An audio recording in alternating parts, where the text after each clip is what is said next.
Pakugas kasi basa yung ceiling guys. Oh. Ano? Ang trabaho guys. Ibubural pa to guys. Kailangan ko kasi basa talaga eh. Kaya kinudkod ko muna guys. Oh. Overtime tayo guys hanggang 9:30 guys.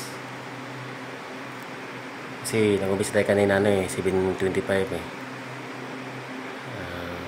Kaya utihan natin mga 9:25 9:30. Tama, may OT tayo guys.